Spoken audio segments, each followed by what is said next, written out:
You thought you had good culture, but that was because you guys went to lunch every Friday Mm. and everybody high-fived, and culture really just existed because of the existence of people in the same space. So when you started eroding some of those things and taking that away very quickly, like, it exposes a lot of leadership gaps.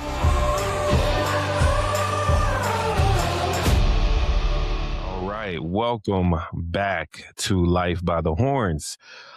Guys, for a long time, leadership lived inside a building, offices, desks, meetings, visibility. You could see your team, you could feel busy, you could assume work was getting done, and then the building disappeared. And a lot of leaders realized that the office wasn't holding their business together. It was hiding their leadership gaps. So today we're going to be talking about how leadership had to evolve in a remote world. What broke, what got exposed, and what real leadership looks like when nobody is watching. Dustin, you've Dustin, you've led teams through traditional offices, forced remote, and now long-term remote operations. So let's start at the beginning, man. Before everything remote became normal, how did leadership actually function inside a traditional office? Yeah. Good question, man. Honestly, at least for myself and a lot of others that I know, I think it was more so about presence than anything. There, Hmm. there was this idea around leadership and management that you had to be the first one in, the last one out. You had to, you know, grind just like everybody else, 60, 70, 80 hours a week just because you had to show, the team that I'm in it to win it. Hmm. And you've got to follow my example. And I think it created um, some toxicity for sure. Hmm. Definitely work, work, work. That's all we do.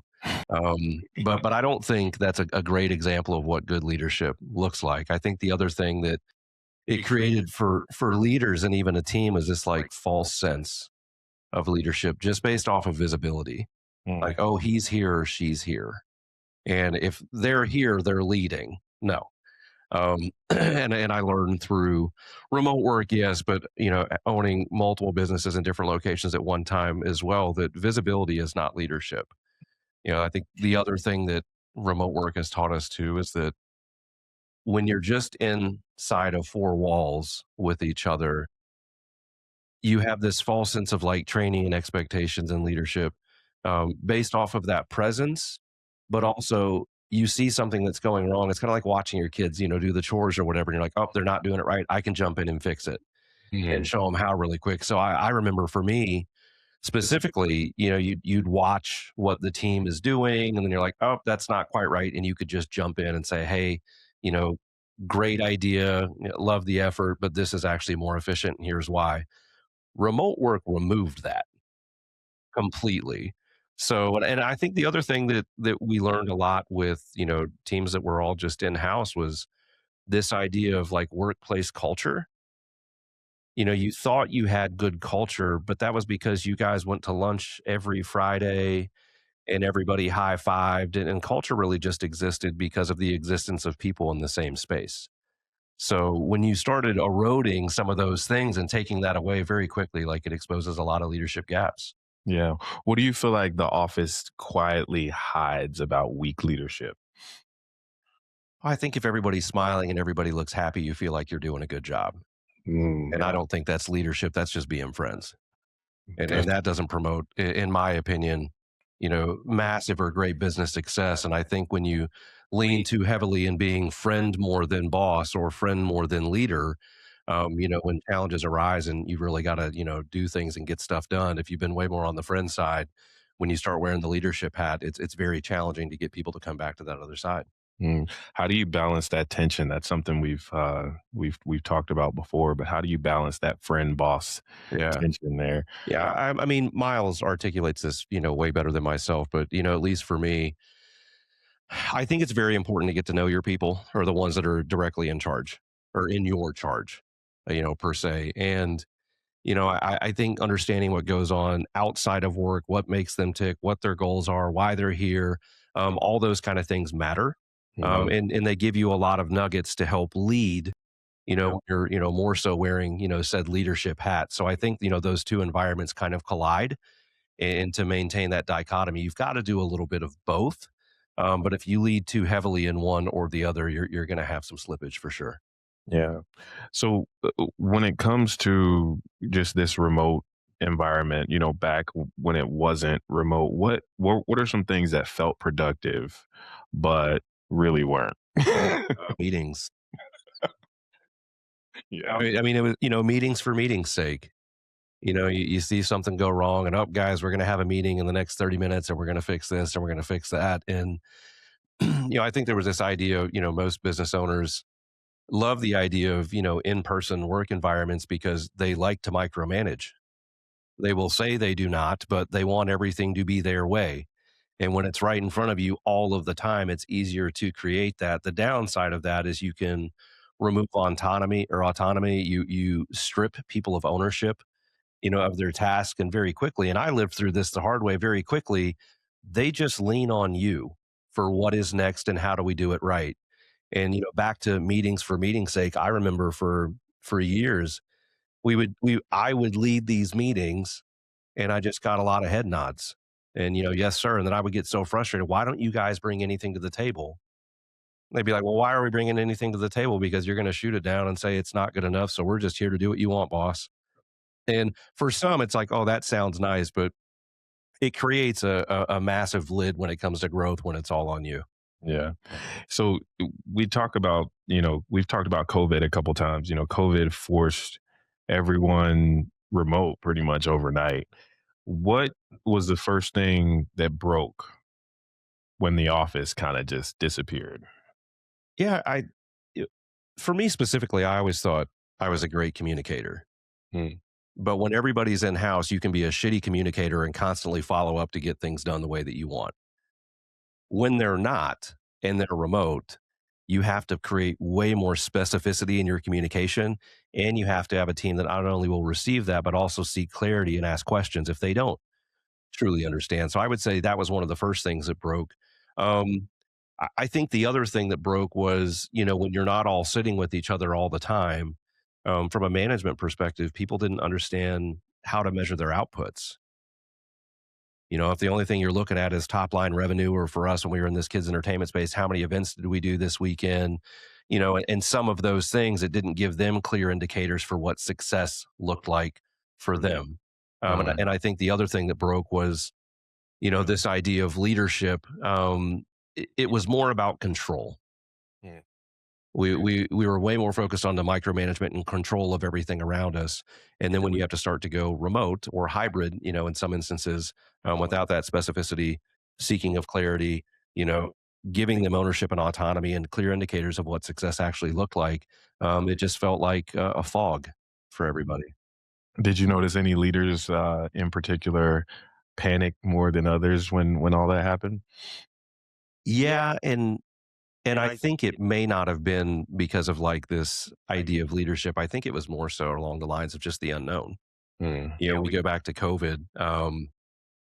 Nobody knew what was going on other than the next headline, Mhm. when the news showed up. And so, we had to act and adapt very, very quickly, and as did they. And I think there was just this constant idea of, if this doesn't work, if we don't get through this, what's next for me? And I think that's what created the most turmoil for people.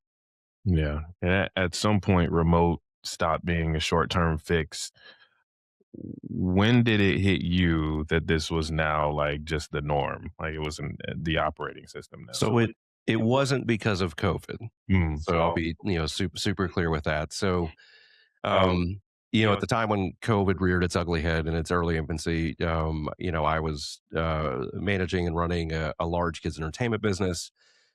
Everything was hands on. Everything was, people had to be there and do the work. So we did go through a period of time where for about 2 weeks, only three of us actually reported. We were in a massive building, so we had plenty of space and all that kind of stuff. But we were, leading with caution, and so only three of us reported at any given time. Most of the team basically was just on hiatus for a little while. It forced us to change some of our internal procedures, which was a great thing. We used to still collect cash and checks and payments on hand. We would get contracts signed, safety addendums, although everything went electronic. Uh, and that was actually a good thing. One, it created a better adaptation from our team, and from a compliance perspective, it always got done. Previously, if we got 95% of contracts signed and hopefully all payments in, like that was good on behalf of the driver. But when we started taking away, these other things that they had to do, and they just had to focus on safe setups and a good experience, and they were focused on less, it actually made them more powerful and added more value to them. Fast forward in the agency space, now when we had started this, we were still in COVID, but we all were fine. People were getting sick from time to time, much like they would the flu or anything else. And, we just did what we normally would, right? Like, hey, if you're not feeling good, you have a fever, don't come to work from home.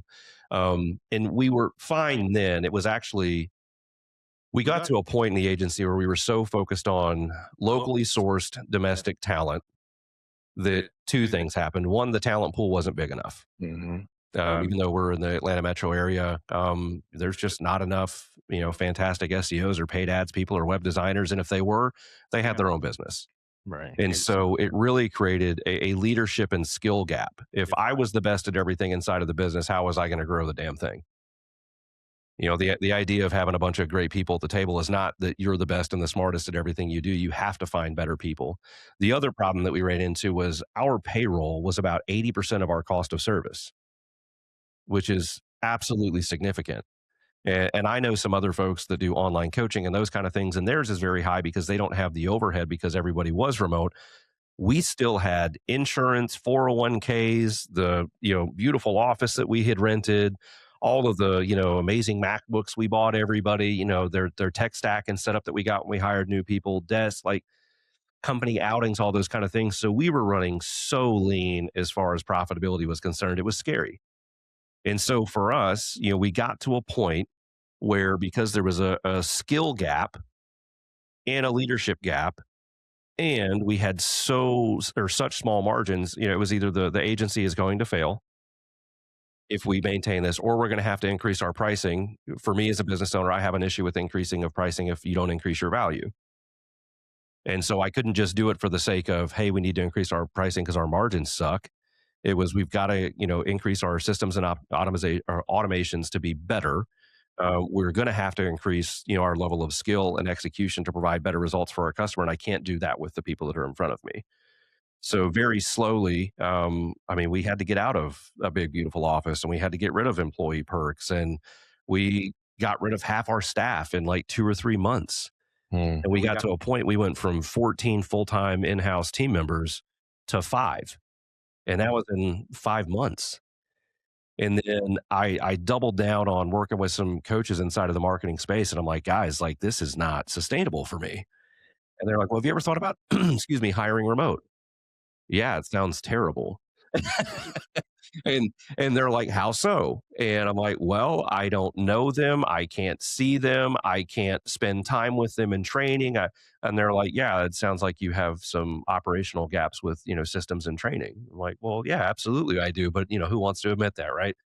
And so, we made our first hire. And I honestly felt a little like forced. It wasn't my idea, but I was willing to try it. We made our first hire overseas, and then, very shortly after, we had made 3 hires overseas within 2 months. Mm. And what was so great about it, and we used a staffing agency to help during that period of time, but what was so great about it was I didn't get 14 applications, and 3 of them were kind of qualified, and, they had salary expectations that were through the roof. I got hundreds of applications, and almost all of them are qualified because they worked in big agencies previously, tons of experience doing what we did, and their salary expectations were significantly less than local. Mm. And for us, what it allowed us to do was have a way bigger talent pool, find amazing people that could, perform at a much higher level at a lower cost. But because it was so much lower, we could also pay them significantly better than most agencies were used to. And I still get slapped on the wrist from time to time from my current marketing coaches. We do pay our overseas staff very well, but we do it for a reason. One, to attract them, and two, to keep them here on top of culture and so many other things. Yeah. Talk to me about how you learned that lesson. I mean, because obviously you can pay people a lot less overseas, but what made you decide to pay a little bit more? Is there a story there? Yeah, I mean, yes and no. So, when I started to hear what these other agencies were paying their team members. And I started looking at cost of living and everything else and what you can afford in that area. And like that's I mean, I'm like, hey, if it's a win for them, it's a win for us. One of the challenges with international teams though is they're not sitting in your office. So you can't see what they're doing all the time. And if they're really great, they're posting stuff on LinkedIn about wins and all this stuff. So they're getting headhunted and they're taking interviews while they're on the clock because you wouldn't know better anyway.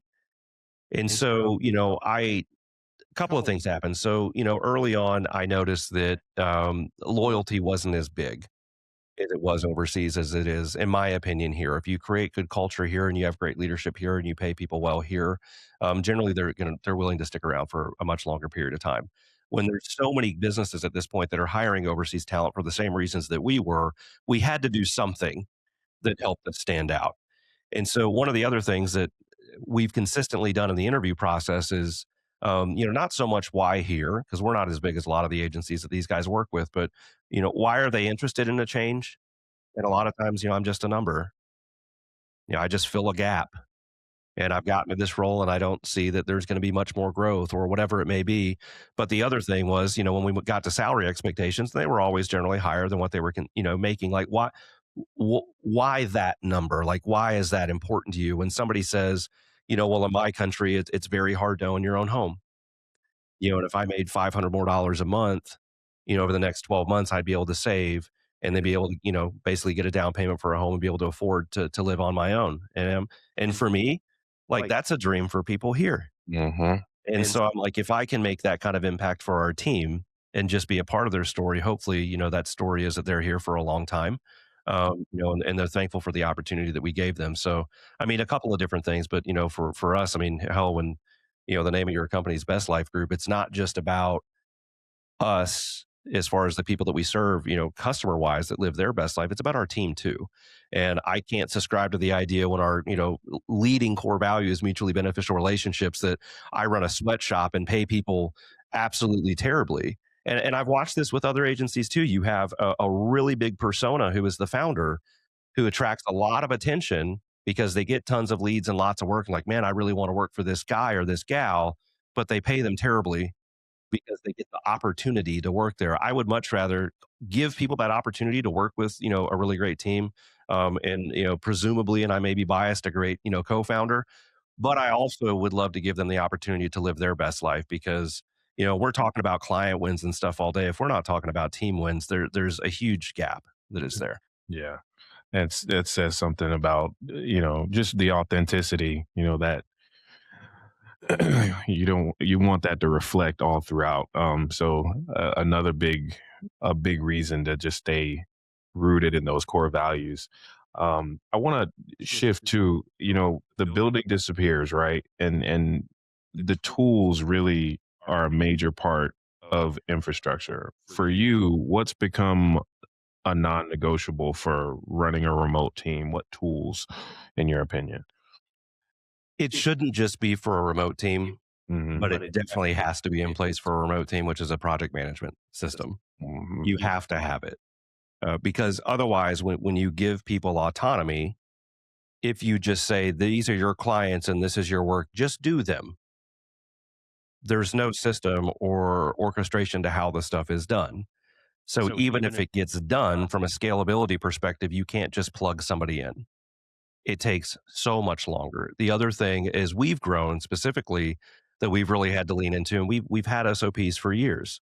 But centralizing the housing of those things, taking it from just a 50-page sheet on how to do a process and starting to turn that stuff into video, leveraging that content to actually also create, flashcards for these people and questions to make sure they're actually absorbing the material, like all of that stuff. And we've heard businesses talk for decades about SOPs and training and all these things.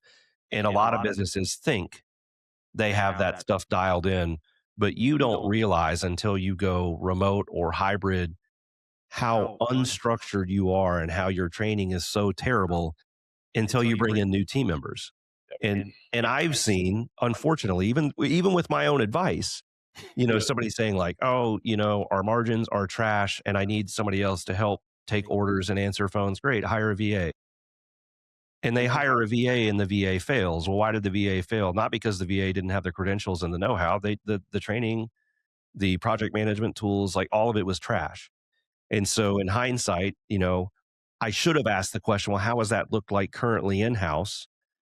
And peeled back the onion skin to expose the opportunities there so that they would have had more success when they hired a VA.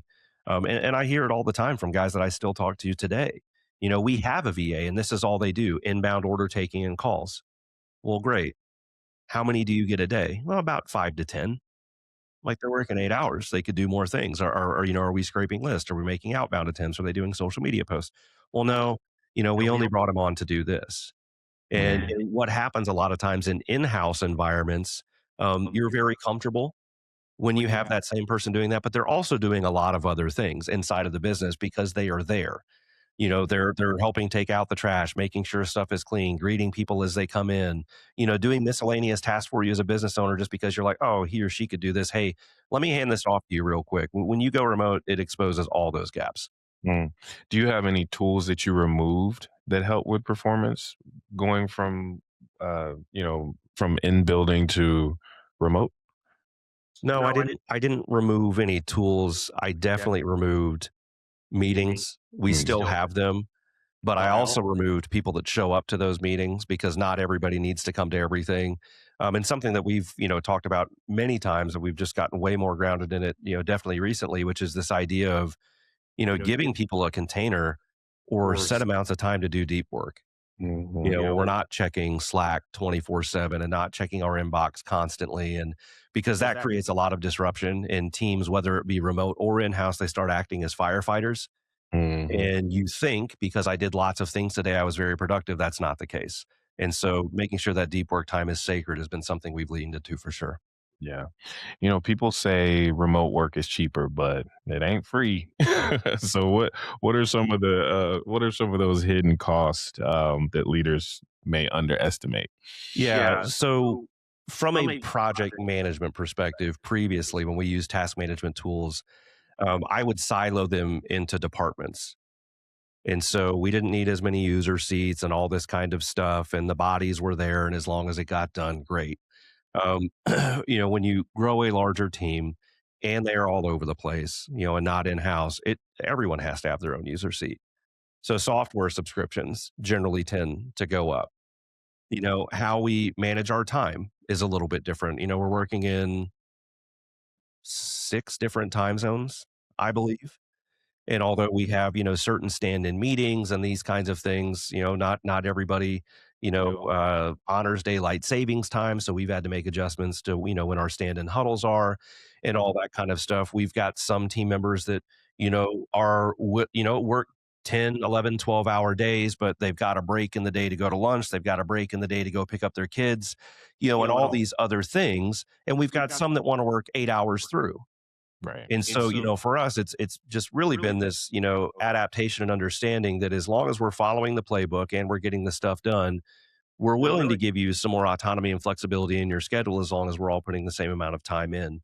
The other thing that, definitely, from a cost perspective that we've had to focus on, and we're elevating it right now from a training perspective. It Mhm. used to be like, "Hey, you're gonna kinda come in," and, I mean, a year or 2 ago, as you came in and the training is, "We're doing the work right now. We don't have time for training. We need you." Got it. Yeah, well, we've since removed a lot of that, but then it pivoted to, training is you're just gonna shadow this other person, and that's not even, good enough, and at this point, the 3rd iteration of this is, we're gonna go through, the deep level, the company, the understanding, our values, where we were and where we are now, what our mission is, all that kind of stuff, and that's just some introductory stuff on the front end. The next iteration of that is from a, like, theology perspective or theory perspective when it comes to marketing. What things do we subscribe to that you need to understand as a marketer?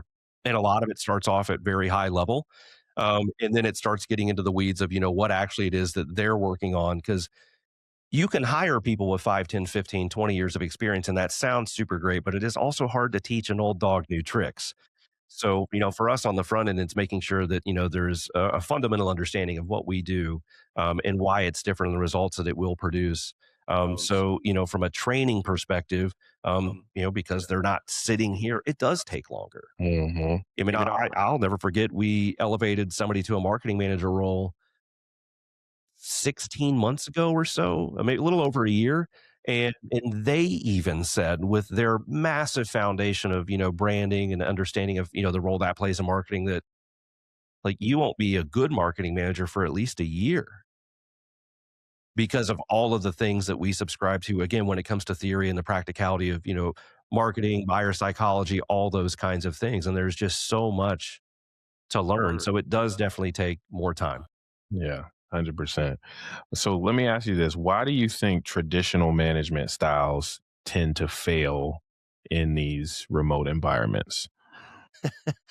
Because traditional management styles are filled with micromanagers and firefighters, and you can't do that in this environment. One, I mean, we even had a conversation, recently, and it was about, the idea of it, plugging something into our, team's computers as far as software to help with time tracking.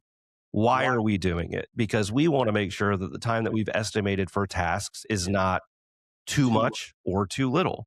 So if Hmm. we said this takes 2 hours to do, but realistically it takes 3 to 4, either it's an efficiency and skill gap in which we need to train to, or our team's great and they get this done in an hour.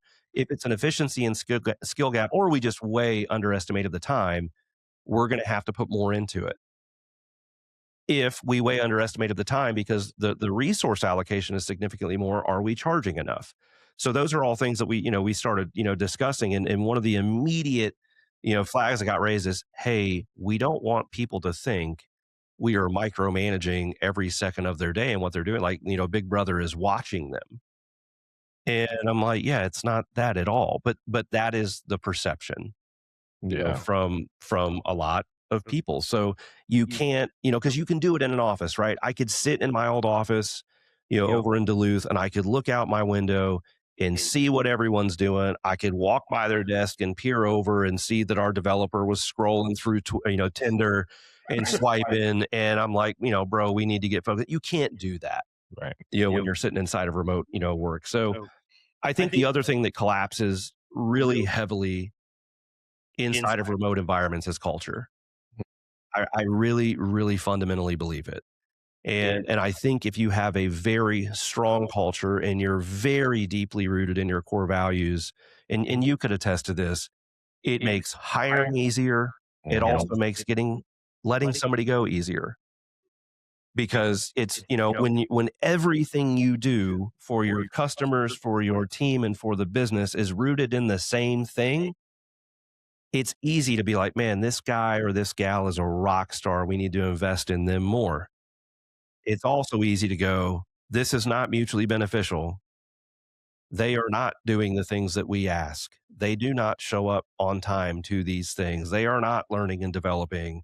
They're not committed and accountable. And this work is not excellent. So, you know, let's try to coach them through it. And if we can't on a short timeline, then they're just not a good fit. So, and I think the other thing that is very, very hard for small business owners is trust.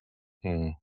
They're used to getting burned by the people that sit in front of them that they can shake their hand. And now you're asking them to trust somebody through a screen. Most can't do it because they're not willing to trust people. I've watched so many businesses plateau, not because of marketing, because of self leadership and trust. They don't have the systems, they don't have the leadership know how, and they don't have the trust. And when you combine those three things, it creates a huge chasm for growth, and it makes remote work near impossible. Yeah. It leads to a lot of anxiety. Yeah. Like, so what replaces that idea of walking the floor and like just that micromanaging? I can see everything. What replaced that for you? Is it the core values? I think very high level, yes, but it really starts out with great systems and training. I Hmm. mean, that's the foundation. Yeah. A great project management tool, and then ultimately KPIs for success for that role, because the numbers don't lie unless you just aren't, aggregating good data. If you're pulling in good information, it's very easy to look at somebody and say, "Hey, they're doing a great job," or "They're not." For like one of the things I gave, them a brief shout out last night in a small email exchange, but like we have a team member right now who is like the queen of maintaining accounts, even if it's a down sell, and making sure there's no churn. That's something that is inside of our KPIs, that we're supposed to be talking about it on a consistent basis. And she is living through that. She is terrified of somebody leaving. Yes, I And love it. and I get that, but she's done a fantastic job because that's one of the things that we look at of saying, okay, how do I make this a win-win-win? You have cash flow problems right now. Let's try to solve that through conversion rate optimization. But now that we've addressed that thing, we've got a runway of time in which we need to increase cash flow, money coming into the business. If you can't afford us, let's not pause everything because this is the stuff that's fixing it for you. Let's lean into pausing this for a moment and keeping these things active because this is where you're getting instant traffic and instant money, and she's doing a fantastic job of that. But if you don't have these KPIs and performance indicators in which you're looking at the team for success, they don't know what success looks like. hmm So this shift from present based leadership to clarity based leadership feels deeper than just the traditional management tactics. Is this where limitless leaders really started? No. No. Got it. No, Limitless started based off of this core idea that most businesses are stuck, hmm and I watched it time and time again, especially last year. Our team would do an exceptional job of driving growth from a top line perspective, which is what we're paid to do. Increase trust, increase visibility, increase conversion rates, and ultimately increase their top line. And time again, I would hear, "Hey, so and so, needs to cancel or pause," and I'm like, "That makes no sense. Why?" And so I'd get them on the phone and have a conversation, with these guys and gals, and it was like, "Hey, no, I'm just not seeing it." I'm like, "What do you mean? I'm seeing it. I mean, you're up 50% in 4 months." hmm Like, no, no, I'm not seeing the money. I'm like, I'm seeing the money. I see it. And when you would finally, dive deep enough, they're like, no, no, no, our bottom line is terrible. mm Like, well, how did we get there? Well, they overhired. They bought too much shit. They weren't doing financial forecasting. They didn't have training and systems in place. And when they had, when they, for lack of a better term, had a shitty culture to start with because the hmm foundation wasn't there. You don't build, a beautiful house on top of a shitty foundation. Right. You have to have that as the core. So when we started going down this idea of limitless, the initial thought was, hey, we need to do business development.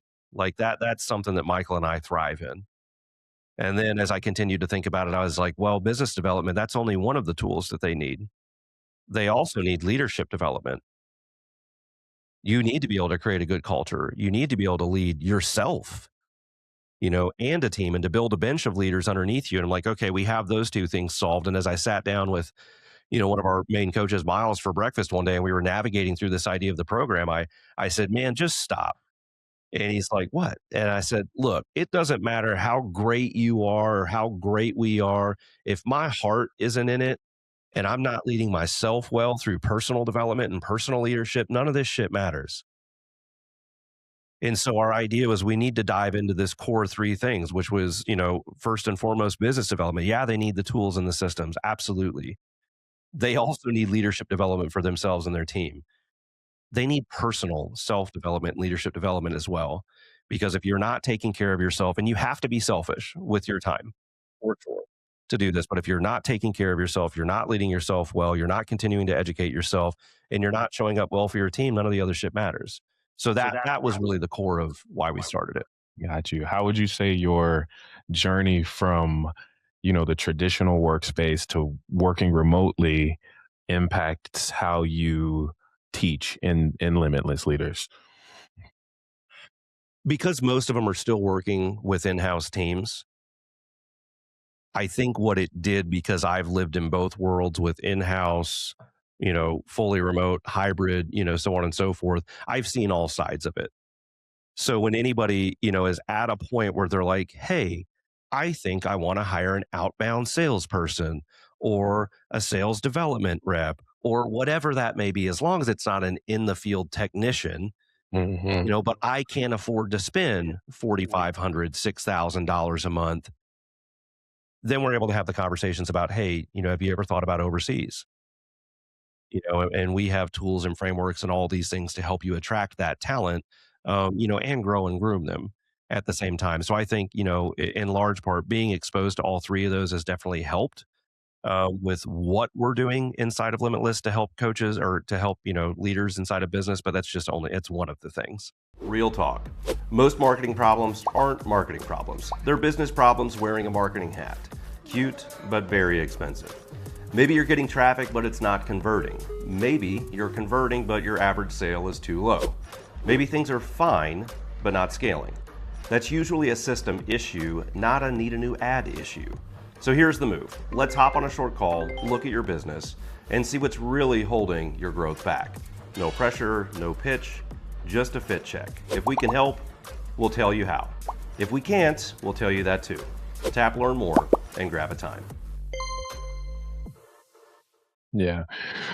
A lot of and just thinking about it, a lot of the people that we help are not traditional like an agency, right? So they don't have any experience with hiring overseas or anything. They might not even think about it. Are there any uses for like let's say a home services style company or a party rental company to hire overseas Yeah, and 100%. I mean, to answer your phones and book appointments, for sure. One, the cost is significantly less. I mean, and I have hired folks in the Philippines, UAE. We've hired folks in London, all throughout Central and South America, South Africa, Nigeria. So literally everywhere. I will say time zones definitely come into play. Infrastructure definitely comes into play. I mean, if their internet's down consistently and the power's out, I mean, that's something you need to be aware of. If typhoons, are coming in consistently, if they have 23 holidays throughout the year, like all of those things are things that you need to know and be aware of for sure. You need to be aware of the fact that there are other countries that have very strict labor laws. So if you want to call them a contractor and pay them as a contractor, but you're treating them like an employee, it can get both of you in trouble. And those are some things that you need to know. So, leveraging an agency in this case, especially if it's your first time, may be a good opportunity or, good relationship to navigate. I would say, at least for us, why we navigated away from that is there wasn't a lot of value exchange.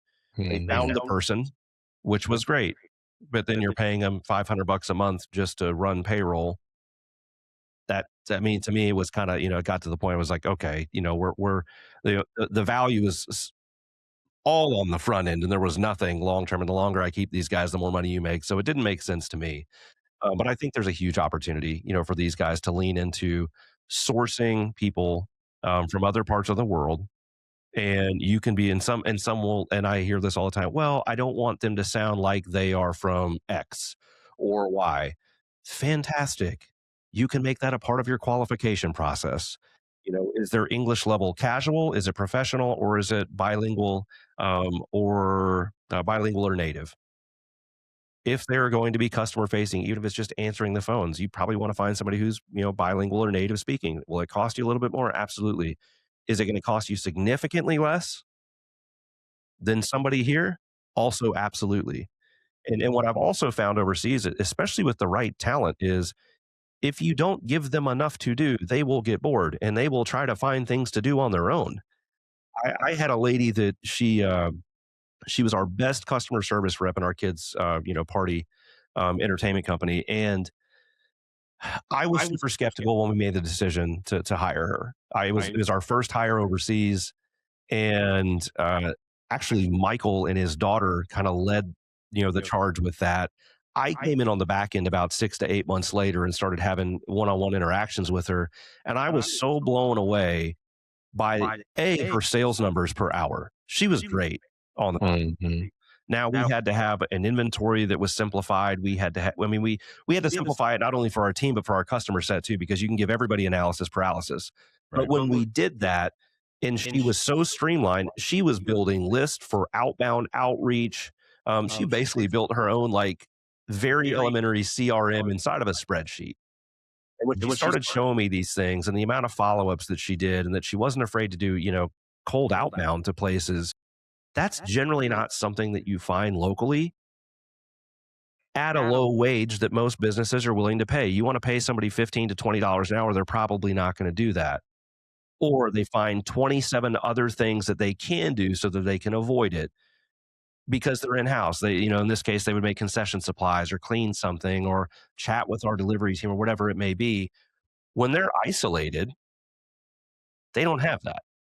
So it's either do more for the business and add more value so that hopefully I can get paid another 50 cents or a dollar more an hour, or just sit here and wait and twiddle my thumbs. And the right person is going to try to do more.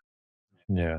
So there have been a lot of changes to remote work. A lot of people are coming into the market. You've been just at this for a while. Talk to me a little bit about what you're learning now, like right now in the remote hiring space, and maybe some of the challenges that you face now. Yeah. What I'm learning now is international work culture is a lot like US work culture. Mm, And so what I had witnessed, I mean, gosh, 3, 4, 5 years ago with local talent is people would quick apply to ads and not complete screener questions. mhm. Or you would send them, if they did, an invite, to do a video screening. And a lot of them wouldn't do that. Or they'd start asking questions about the job because they didn't freaking read anything. And so when we had first pivoted to international, man, they answered the screener questions. They did the videos. Like the follow through was so good Mhm. because so many US based companies have now went overseas. Because there's so much opportunity, they're not paying attention to the details, just like here. And I see all of the time. I love going on LinkedIn to see, employees or people that are looking to get employed, their posts. They're like, sent out 300 applications, only got 20 responses, got 3 interviews, took the job for, less than asking because I had to find something. First of all, you didn't read through 300 job descriptions and actually see what the job was all about. You also probably didn't follow through the hiring process in its entirety on the front end to even get noticed. You also didn't do what people used to do a lot back in the day was reach out to the hiring manager on your own accord, find them on LinkedIn, like their profile, send them a message. All that little shit matters. And what I'm seeing more and more now, like we've got a front end developer ad up right now. We'll get 1,000 applications in less than 48 hours. Of those 1,000, about 100 will actually go through the first iteration of prompts, and then they just start, dying like flies. And Yep. then you've got 5 that are maybe worth a shit. And then the other thing that I've noticed is salary creep because they're used to working with US based companies now and they understand what the pay is not only here, they see the job ads in other countries, and somebody in India will ask for the same pay you're willing to pay somebody in El Salvador. Cost of living is significantly different.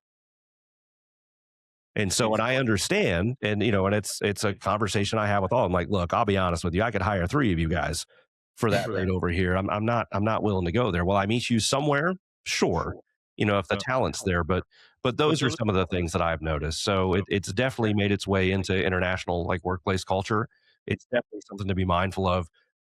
And if you don't have the right systems in place, I got challenged on this last night by another agency that I had a conversation with about potentially looking for some folks for us. They're like, it's great that you guys can attract all this talent. Do you actually have the systems in place to screen them? Yes, we Mm. do. Because I'm not going to sit and review all those applications knowing that the majority of those people aren't going to respond if we reach out and the majority aren't qualified. The majority are asking for too much. So yes, we have systems that go through and actually, screen and call through this stuff, give them a score and help us in that process. Awesome, awesome. So I've got our rapid fire question round here. 5 questions. Don't think, just answer them. Let's go. Biggest remote leadership mistake. Micromanaging, Non-negotiable rule. you have to trust. Tool you will never remove. Project management tools. One meeting you eliminated that changed everything. I wouldn't say that I eliminated a ton for the team. I eliminated a lot of meetings for me. Uh, and then finally, one sentence that defines great remote leadership. Trust on the front end, set the correct expectations and responsibilities, and then let them do the job. Sounds good. So, guys, the office used to provide structure by default. Remote work removed that safety net. And what replaced it for leaders who adapted was clarity, standards, and intentional leadership. Dustin, this feels like the heart of what you've been building with Limitless Leaders. Um, Intentional leadership, not a product, but a response to how leadership actually works. If this touched you or helped you in any way, or challenged how you lead, I just encourage you to share it with another business owner who needs to hear it. Um, as always, like, comment, and share, and grab life by the horns. We'll see you next time.